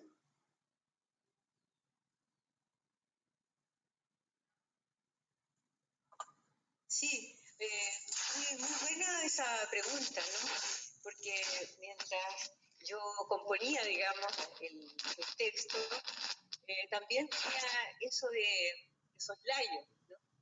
De cómo pensar esa relación entre Oyarzún y Giannini.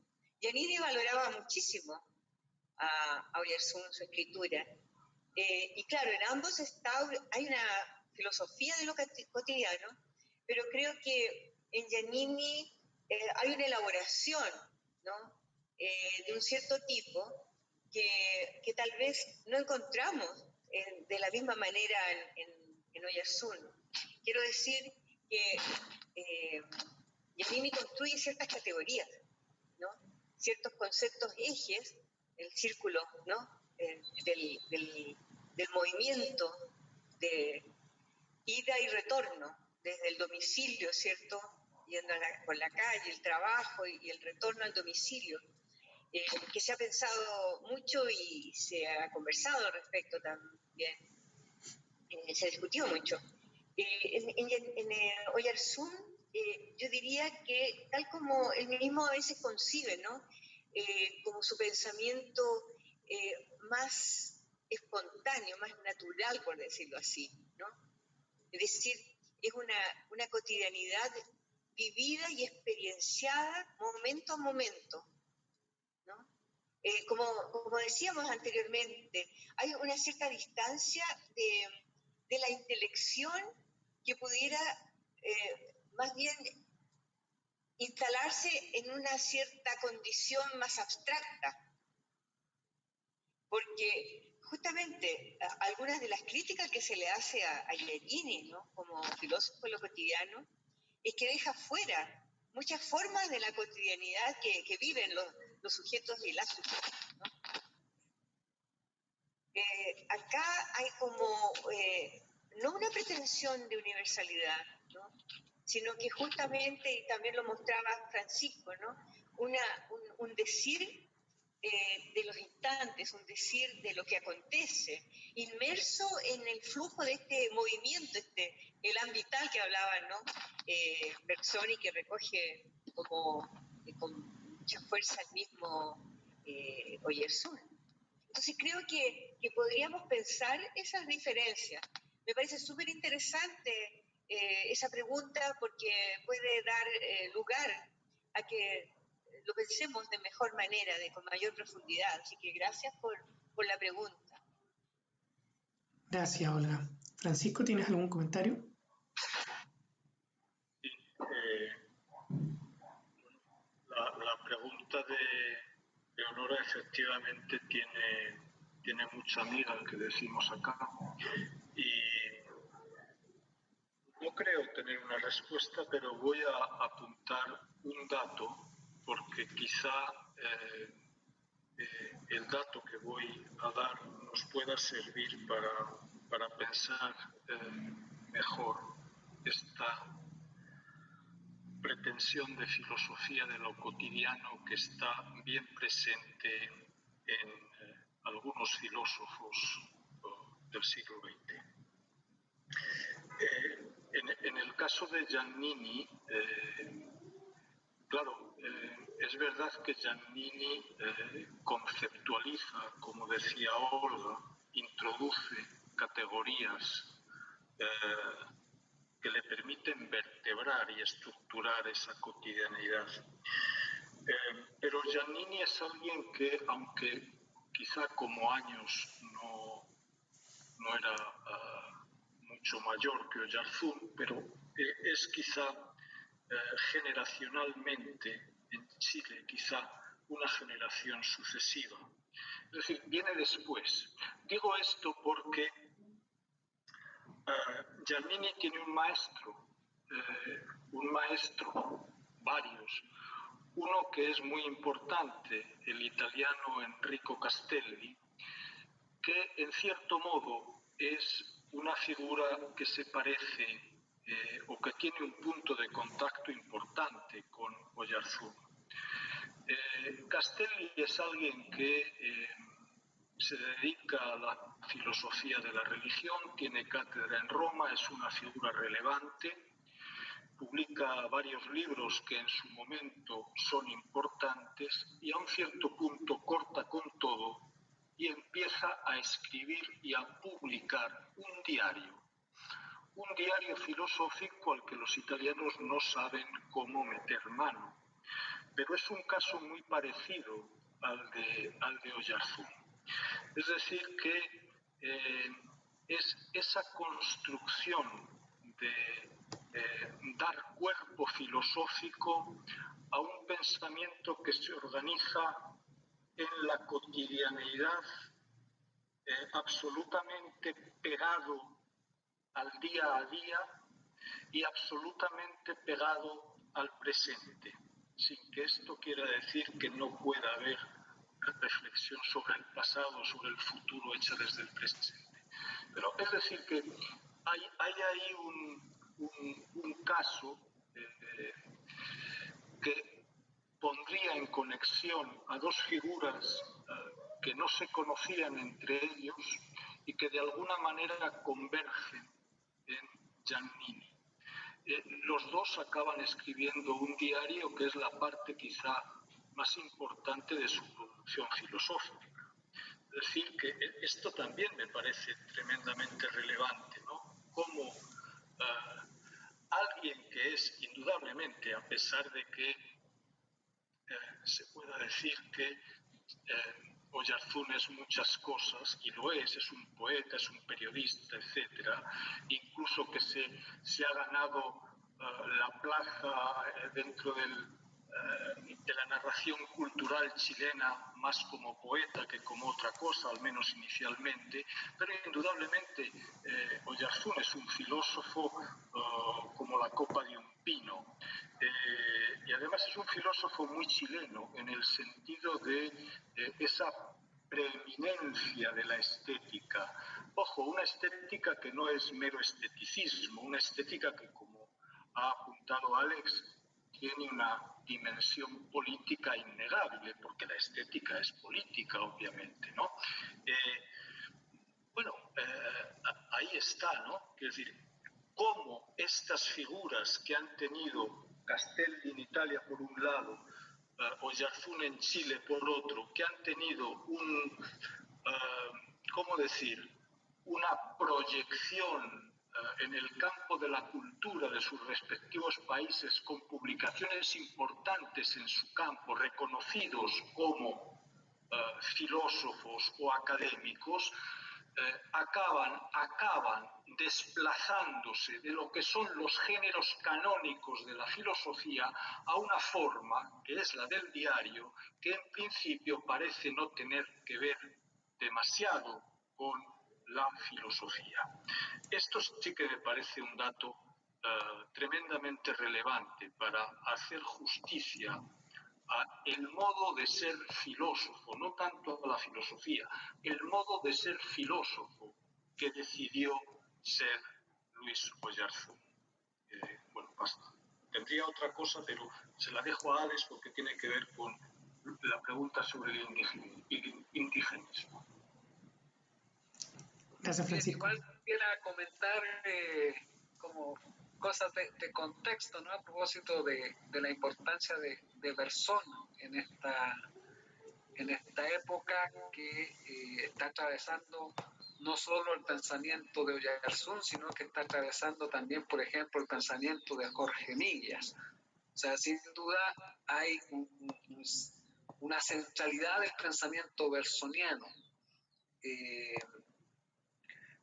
Otro filósofo importante de la época, Juan Ribano, también tiene, no es un diario, sino que es como una autobiografía, pero que se asemeja bastante a un diario, que se llama El Largo Contrapunto, donde también va haciendo una filosofía de esto que estamos llamando cotidianeidad. Y para la distinción que planteaba Leonora, claro, tal vez creo que cuando ahora Francisco enfatiza en que aquí hay una visión tal vez más estética de la cotidianidad, tal vez diferenciarlo con una visión más ontológica de la cotidianidad, que podría ser lo que creo que vendría a representar Giannini, ¿no? Creo que ahí podría marcarse una cierta claridad conceptual para distinguir uno de otro. Y en relación a lo que preguntaba Enrique en torno al racismo, que es hoy día un tema candente, ¿no? En las últimas semanas en Chile creo que sería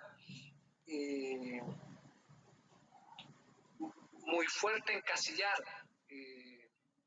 la figura de Oyarzún en ese concepto, ¿no? A pesar de que las citas que realicé no podrían justificar una acusación en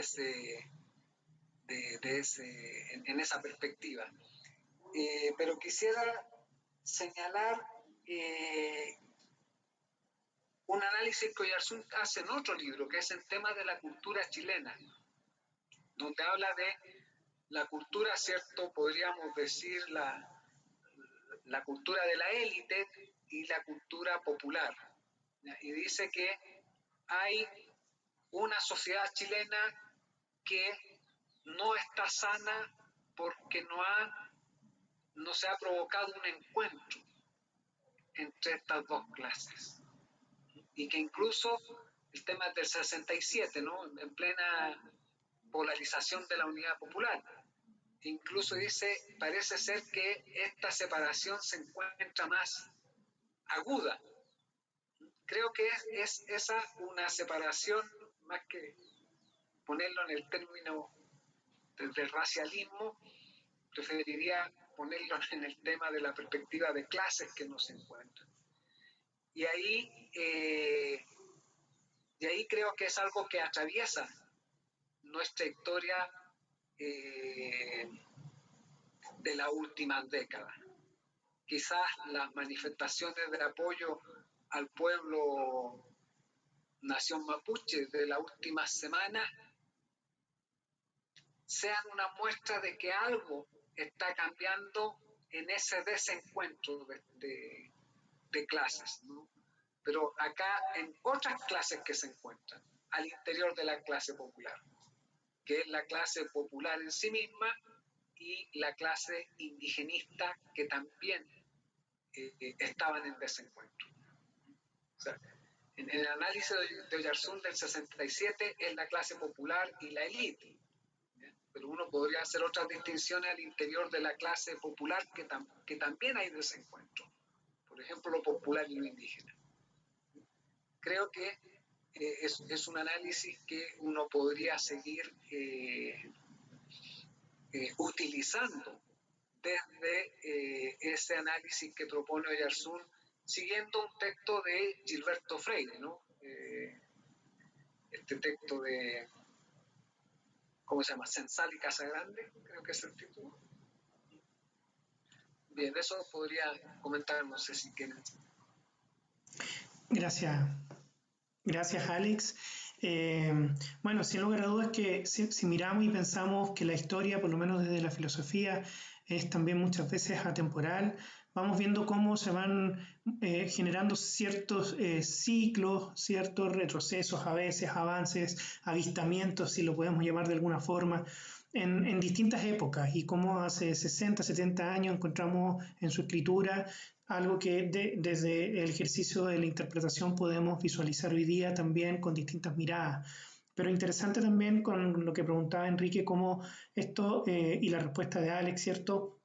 De una u otra forma sí estamos denotando hoy en día que se está generando un cambio de esa estructura de orden social, sistémica, que de una u otra forma ha generado todo un movimiento importantísimo para enfrentar estas crisis sociales, ¿cierto?, que vive el país. Entonces, y Luis Oyarzún, de una u otra forma, en su tiempo y para su época, también lograba generar ahí una contrarrespuesta a la modernidad, a la cultura, y con defensa, por ejemplo, de la naturaleza, ¿cierto? Como ya hemos escuchado.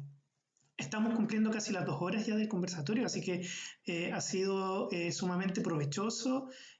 Como siempre, van a poder después todos nuestros seguidores en Filopoiesis ver estos videos que los vamos a editar, los vamos a registrar, ¿cierto? En la página web de www.filopoiesis.cl.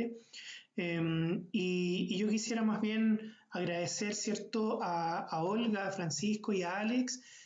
Solamente por el tema de la temporalidad vamos a dar término, pero no sin antes que cada uno y uno de ustedes pueda dar a lo mejor alguna palabra de cierre, si les parece, para despedir este espacio, dado que no tuvimos otra pregunta específica, pero sí alguna palabra de cierre para despedirse en este conversatorio.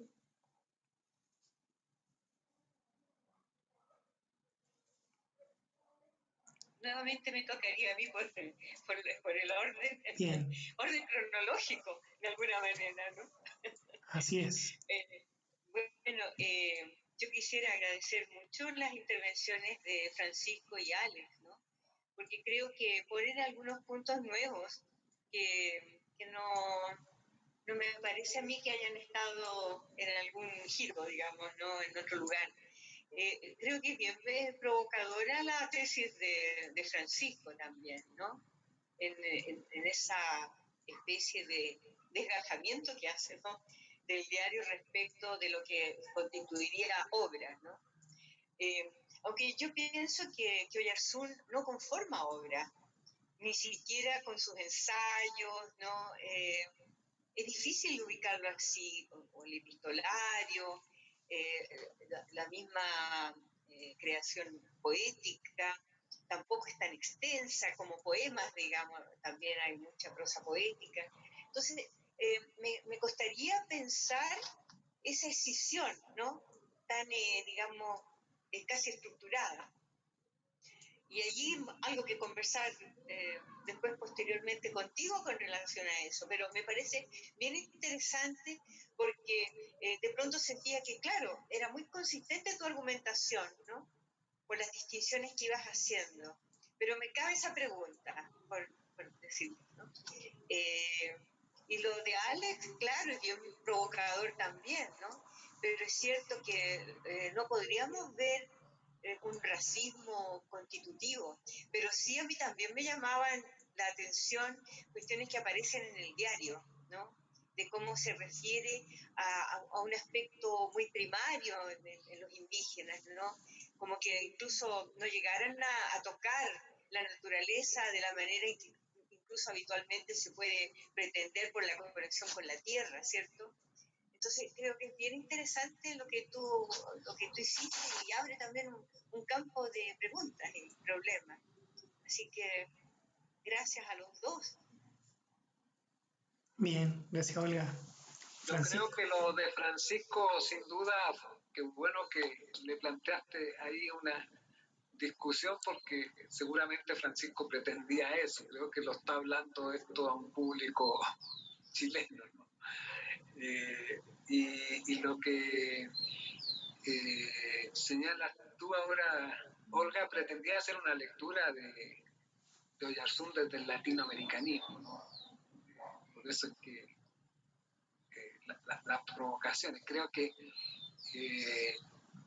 si bien Oyarzún ha sido rescatado por quienes estamos más cerca de la filosofía chilena o de la filosofía latinoamericana, ha sido conflictiva la figura de Oyarzún al interior del latinoamericanismo, no de la filosofía chilena, porque desde muy temprano ha hecho estudios sobre nuestros autores. Entonces en eso también quisiera rescatar que Oyarzún es un aporte para lo que podemos ir conformando como corpus de la filosofía chilena. Es alguien que está atento a la Mistral, que está atento a las tarrias, tiene este libro Temas de la cultura chilena. Y bueno, y eso, creo que es un autor que está ahí para ser leído, ¿no? Eso es lo más relevante que tiene la actividad que hemos realizado hoy día, que es un autor que tiene vigencia. Sin duda, Alex, sin duda. Francisco, tus palabras de cierre. Yo tengo poco que añadir. Efectivamente, sí creo que Oyarzún es una figura que tiene vigencia. Creo que es una obra que sigue ofreciendo modelos de pensamiento, más en la forma que en los contenidos, que me interesa un poco. El tema que ha intentado responder Alex, que ha respondido Alex, relativamente a la pregunta sobre el indigenismo y ahora esta difícil colocación que encuentra Oyarzún dentro de esa pretendida filosofía latinoamericanista, militante, etcétera. Bueno, es un signo de lo que es también filosóficamente América Latina.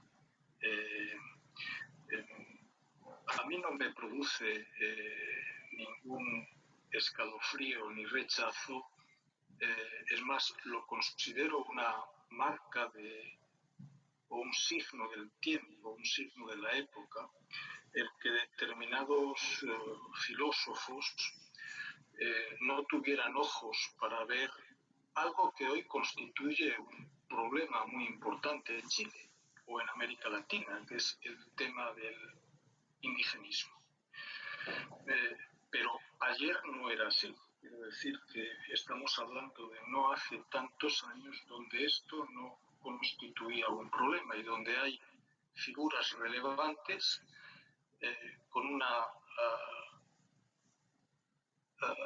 pretendida voluntad de hacerse cargo filosóficamente del presente, como podrían ser Millas y Oyarzún o el propio Giannini. No me parece que en ninguno de ellos haya una especial consideración, tal como los patrones de nuestro tiempo exigirían respecto a ese problema. Y creo que en esto debemos ser también honestos, o sea que trasladar al pasado, por inmediato que sea, exigencias que son propias de nuestro tiempo, tampoco me parece lícito. Quiero decir que el tema de las estatuas que hace tanto ruido, ¿no? El legado de la conquista, o como lo queramos llamar, es lo que es. Y bueno, Alex lo ha dicho. Quiero decir que Oyarzún contrapone una cultura popular a una cultura de élite. No ve ahí, aunque él, Alex, quiere ser bueno, como Oyarzún dice, y yo en esta cultura popular podría a su vez establecer, pero lo establece Alex, no Oyarzún. Pero esto no puede servirnos a nosotros ni a nuestro presente para condenar a nadie. Yo no creo que sea tarea nuestra hacer un juicio al pasado. A nosotros nos toca entender el pasado.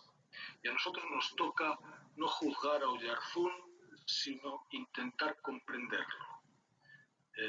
Y ese es el tema. El tema del racismo me parece traído por los pelos, así de claro, porque no le compete al tiempo de Oyarzún. No es un problema, no era un problema de su tiempo. Y no siéndolo, somos injustos nosotros en el trasladar un problema nuestro a un tiempo que no es el nuestro. Nada más, muchas gracias. Bien, Francisco, muchas gracias y eso es lo interesante, ¿cierto? Y una de las cosas que más me apasiona en la filosofía y especialmente en esta relación que hago como profesor en la educación y la filosofía, que es es la relevancia y la importancia que tiene más la pregunta muchas veces más que la respuesta. Entonces, porque nos invitan, porque nos suscitan, porque nos incitan también a seguir reflexionando, repensando, remirando y muy de acuerdo, digamos, con lo que se está planteando. Un abrazo entonces a la distancia, estamos llegando a la medianoche, entiendo, o por ahí en Italia con Francisco. También un saludo especial a Olga y a Alex, gracias por acompañarnos.